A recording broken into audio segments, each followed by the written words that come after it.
అందరికీ నమస్తే. అందరు మంచిగున్నారా? ఈశ్వరప్ప హోమియో క్లినిక్ సమర్పించు ధూమ్ధామ్ ముచ్చట. ఇక ముచ్చట్లు షురూ చేద్దాం. నిజంగా మన రేవంత్ సర్కార్ది గింతగనం బండే ఉండేనా? కొంచెమన్నా మానవత్వం అనేది ఉండదా? ఆర్టీసోలు సమ్మె చేస్తురు కదా, కానీ మన సర్కారు వాళ్ళ పానాలతోనే ఆడుకుంటుంది. పోలీసులను ముంగడ పెట్టే సమ్మెను ఫెయిల్ చేసే కుట్రేషన్ చేస్తున్నది. కడుపు మండిన ఓ డ్రైవర్ అన్న పేయి మీద పెట్రోల్ పోసుకొని నిప్పు పెట్టుకున్నాడు.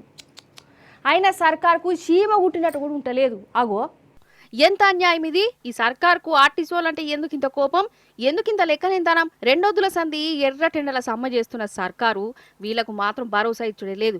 అదునా పోలీసులతోని కొట్టిస్తుంది, ఇంకా జిత్తుకుపోతూనే ఉన్నది. సర్కారు మీద కోపంతోని నర్సంపేటలో ఒక డ్రైవర్ అన్న పెట్రోల్ పోసుకొని నిప్పు పెట్టుకున్నాడు. నా సాగుతోనన్న సర్కార్కు బుద్ధొత్తదని, ఆర్టీసీ కుటుంబాలు బాగుపడతాయని ఈ పని చేసిండట. ఇది ముమ్మాటికి సర్కార్ చేసిన పాపమే కదా.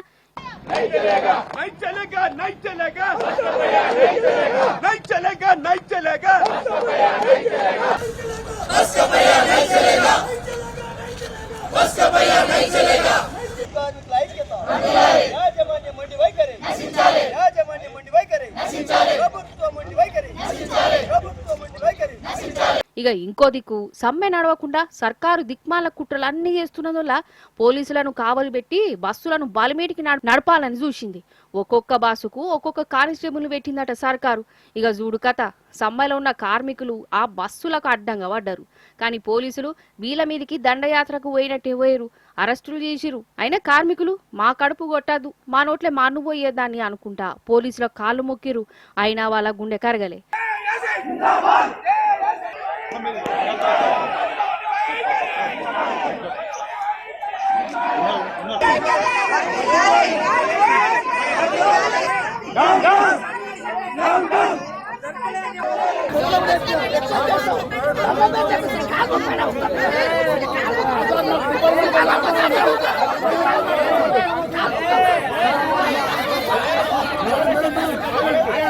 ఉన్న వాస్తవాలు ఒకటి మంత్రి గారు చెప్పే పొంతనలేని సమాధానాలు చెప్తున్నారు.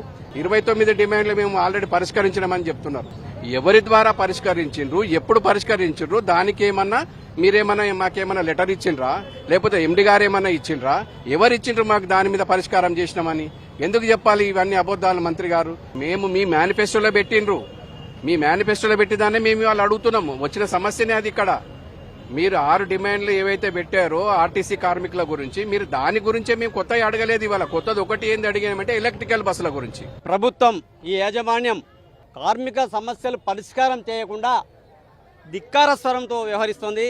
అయ్యా పొన్నం ప్రభాకర్ గారు, మీరు చెప్తున్న మాటలన్నీ పరస్పర విరుద్ధంగా ఉన్నాయి. ఏంటంటే గతంలో ఉద్యమ నాయకునిగా మీరు అనేక మార్లు వ్యవహరించినన్నారు.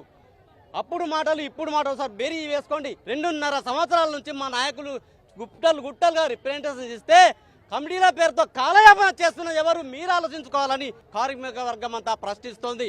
మన సర్కారు కథ ఎట్లున్నదంటే ఆఖరికి టెంట్ హౌస్ వాళ్ళ మీద కూడా పడ్డదోలా. ఆర్టీసోలు ధర్నాకని టెంట్లు గింట్లు అడిగితే ఇయ్యనే ఇయ్యద్దని పోలీసులు వార్నింగ్ ఇస్తురట. అగడిసే ఇస్తే టెంట్ హౌస్ల మీద కేసులు పెడతారట. ఏంది ఇది? ఎమర్జెన్సీ పాలన అనుకుంటురా ఇది? ఆర్టీసీలకు టెంట్లు ఇయ్యద్దని టెంట్ హౌస్ వాళ్ళను బెదరగొట్టుడేందోలా 32 డిమాండ్లు తీర్చేదాకా ఈ సమ్మె ఆప్పుడే ఉండదని కార్మికులు చెప్తురు. డిపోల ముంగట నిరసన చేస్తురు. ఆడోరు బతుకమ్మ ఆడుకుంటా సర్కార్కు శాపాలు పెడుతురు.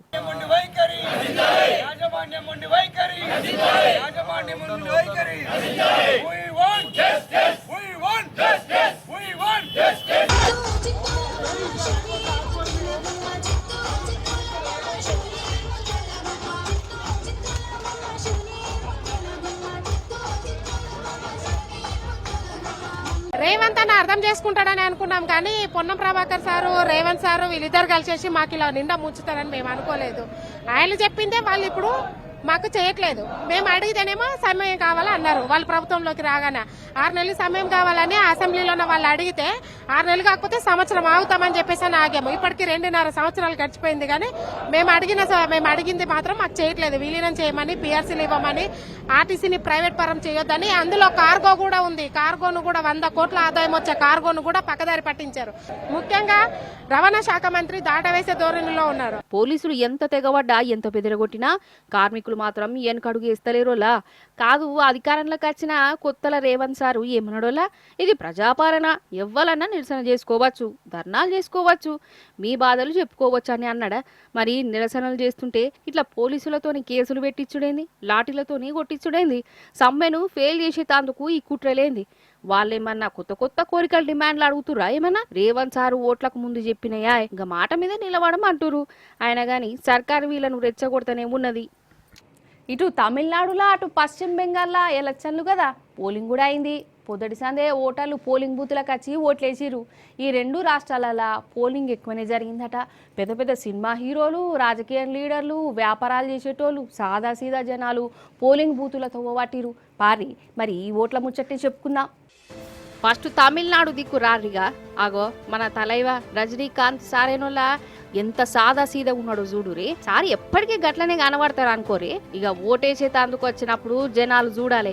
ఉగ మురిసిపోయిరా జనాలేంది, ఆడ పోలింగ్ బూత్లో ఉన్న ఆఫీసర్లు, కావలి కాసే పోలీసులు కూడా మురిసిపోయారు. అగో గీ మేడం సార్ చూస్తుంటే దగ్గర దాకా పోయింది కదా, ఏ గుర్తు కోటేసిండో చూసిందా అయింది.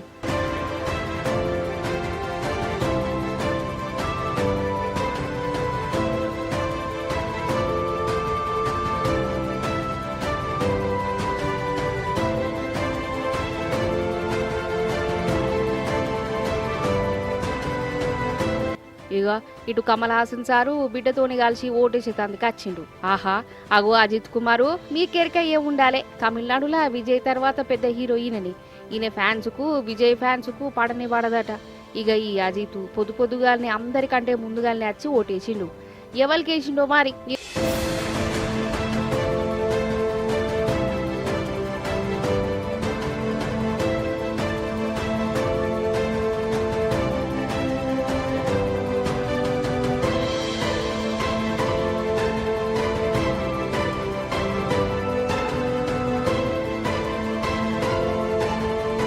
విజయ్ ఎరకనే మీకు, ఈయన రాజకీయంలోనే ఉండడు. ఈయన పార్టీ గెలిస్తే ముఖ్యమంత్రి అవుతాడు. ఇక త్రిషక్క ఈ అక్క ఎవరికి ఓటేసిందో ఆమె చెప్పకుండా తమిళనాడు అంతా ఎరకనేనట.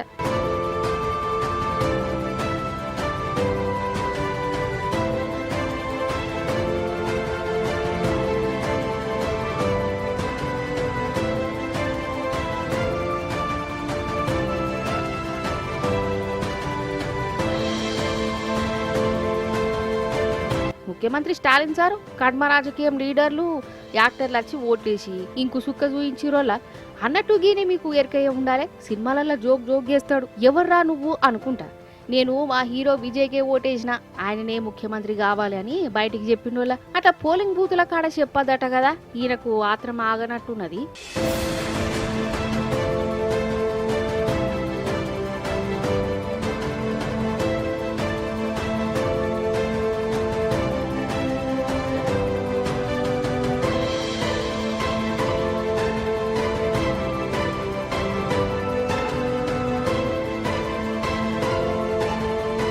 అన్నట్టు ఇగో గీ పెండిదంట చూడు, ఓ దిక్కు పెండి అవుతుంటేనే ఆ కార్యం నడిమిట్లాపి ఓటేసేతందుకు వచ్చింది జంట. ఇక ఫారెన్ దేశాలలో ఉన్న తమిళనాడోళ్ళు ఓటేసేతందుకు విమానం ఛార్జీలు పెట్టుకొని మరి వచ్చిరోళ్ళ.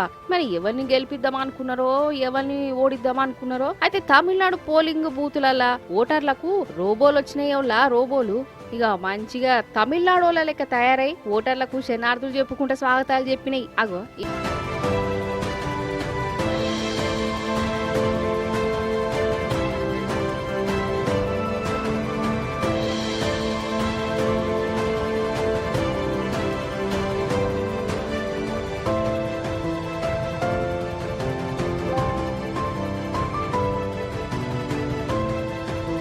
ఇక ఇప్పుడు పశ్చిమ బెంగాల్కు రారి.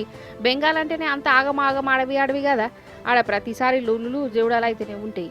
అసలే మోడీ సారు ఈసారి పశ్చిమ బెంగాల్లో గెలుచుడే కావాలి అన్నంత గట్టి ఉన్నాడా. ఇక ఈ తాప కూడా పంచాయతీలు అయిన వల్ల బాంబులు వేసుకున్నారట. ఇక సువేందు అనే పార్టీ అభ్యర్థిని మమతక్క పార్టీలు పోలింగ్ బూత్ కాడ ఉరికించుకుంటా ఓటిరోళ్ళ. అంటే ఈయన దొంగ ఓట్లు వేస్తున్నాడట, అందుకే తన్నినామని వాళ్ళు అంటారు. ఇది ఫస్ట్ దశనే. 29వ తారీఖు నాడు రెండో దశ ఉంటది ఈడ పశ్చిమ బెంగాల్. జనాలే కాదు ఇగో ఏనుగు కూడా వచ్చిందోలా పోలింగ్ బూత్ కాడికి. మరి దీనికి కూడా ఓటు హక్కు ఉన్నదా ఎట్లా? లేకుంటే ఓటర్ లిస్టుల పేరు చూసుకునే తాందుకు వచ్చిందా? ఈ నడవ కళ్యామాకులకు కొత్తిమీర కట్టలకు కుక్కలకు కూడా ఓటర్ లిస్టుల పేర్లు ఉంటున్నాయి కదా, మరి దీనికి ఎట్లా వచ్చిందో బూతుకచ్చి గిట్లా ఆగం చేసిపోయింది. ఇక మే 4వ తారీఖు నాడు తమిళనాడులో ఎవరు గెలిచిరు, బెంగాల్ ఏ పార్టీ దిక్కు జనం నిలబడ్డారు అనేది తెలుస్తుంది. ఇక అప్పటిదాకా ఎవరి కాళ్ళు మేం గెలుస్తాం మాదే విజయం అనుకుంటా ఉండుడే. అవుగాని ఇప్పుడు మీకెళ్ళి వాతావరణం ఎట్లున్నదోలా? గరం గరంగా ఉన్నదా, చల్లగా ఉన్నదా? నిన్నటి దాకా ఎండలని అనుకుంటున్నామా? మరి ఏమైందేమో మా ఇల్లే వాతావరణం మారిపోయింది. వాన పడుతున్నది, చల్లని గాలుపులు వస్తున్నాయి. అసలు ఇది ఏం కాలమో అర్థమే కాకుంటున్నది. ఆగో ఏం వాతావరణమో ఏమప్ప, అసలు ఇది వానాకాలమా ఎండాకాలమా లేకుంటే చలికాలమా? గిటనే కన్ఫ్యూజ్ కొడుతాందట చాలా మందికి. మొన్నటి దాకా ఎండలు ఒక దంచినాయి, అసలు పట్ట పగటిలే సుక్కలు గారుంచినాయి కదా. పొద్దుగాలని ఎండ దాంచుడు స్టార్ట్ అయింది కదా. ఇక 2 రోజుల సంది వానదేవుడు సూర్యుని మీదకి పోటీ పడుతున్నట్టున్నాడోలా. డ్యూటీ ఎక్కుతుండు, పగలంతా ఎండ కొడుతుంటే పొద్దుముకి కాగానే వాన కొడుతున్నది. మళ్ళీ తెల్లారి సంది మళ్ళీ ఎండ. ఇక బేస్తారం నాడైతే హైదరాబాద్లో వాతావరణం పూరాగా మారిపోయింది. అసలు తాపకోసారి మబ్బావుడు అటెంక ఎండగొట్టుడు, మళ్ళా శింకులు వాడుడు, ఈదురు గాలులు. ఇక గిటనే అయిందోలా. లెక్కకైతే వడగాల్పులు రావాలి, కానీ చల్లగాలులు వస్తాను.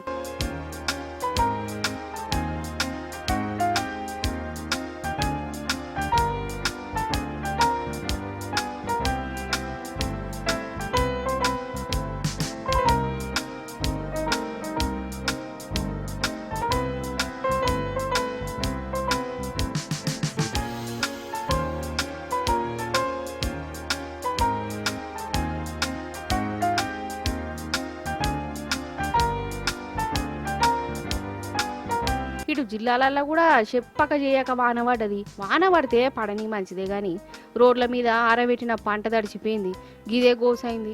మరి ఎండాకాలంలో ఎందుకు ఇట్లా కొడుతున్నది, ఎందుకు ఇట్లా అవుతున్నది, అసలు ఏమైంది? ఎండాకాలం అయిపోయినట్టేనా, ఇక వానాకాలం వచ్చినట్టేనా అని కారడ్డం ఆడేరు. అయితే ఏదో ద్రోణి ఎటమటం చేస్తాందట. గా ద్రోణి చేయబట్టి గిట్లా వానలు పడుతున్నాయట. ఇంకో 2 రోజులు కూడా గిట్లనే ఉంటదంట. అంటే ఇంకా మళ్ళా ఎండ గట్టిగా చంపుతుందని అంటారు. అదన్నట్టు ముచ్చట. చూసారు కదా, గిదిగి వాటి ముచ్చట్లు. మళ్ళీ వచ్చే పారి మంచి ముచ్చట్లను పట్టుకనత్తా ఉంటా మరి.